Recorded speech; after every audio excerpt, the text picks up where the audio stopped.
đề thì cái đồ này người ta xe nó trong đây cái chân rồi trong đó là cái chân rồi là cái chân rồi thế này nhưng mà sao mà đi của tại lần này của có chồng của chị chồng thì cũng muốn thay chồng chồng năng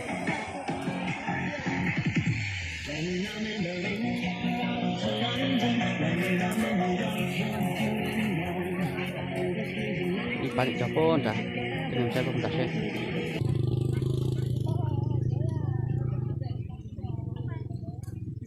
pada tutup pendana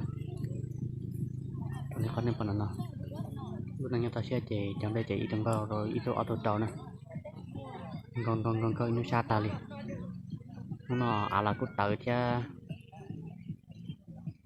cha cu theo chimo chua cái thế mà khônเลยนะ really hot but today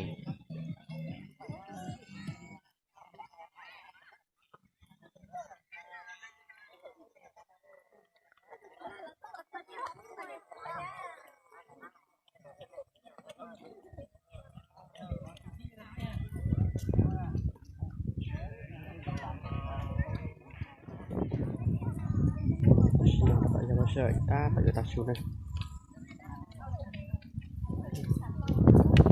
cho nên chưa đặt nó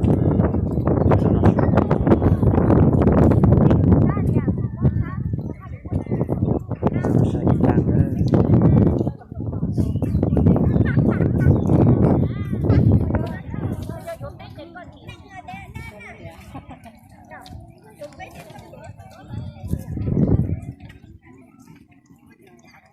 cho bằng còn ra chỗ để chống chống cái này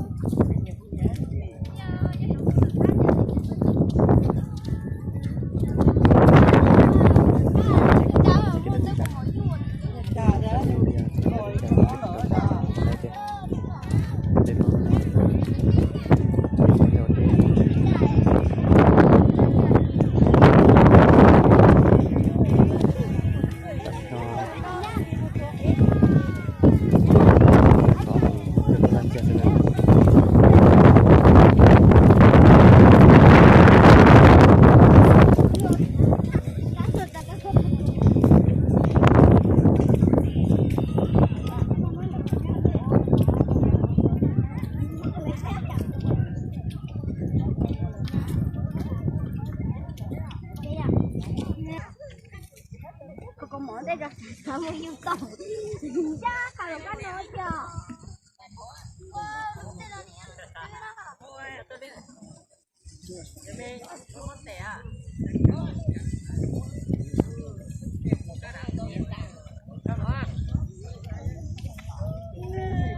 Kecapot tidak boleh. Kepada aku saya ada salah. Dia dapat dia harus kuasa tinjau kecil.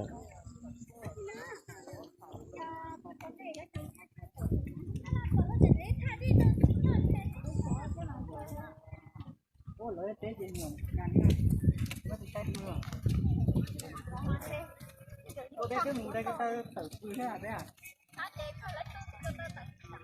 Nó thì có thể xe để nó đi lùi như lần tiếng.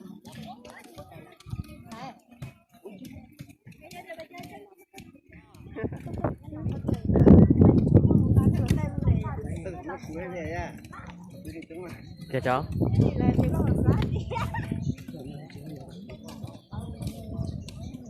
Trong thùng đi ạ. Bà bán cái này.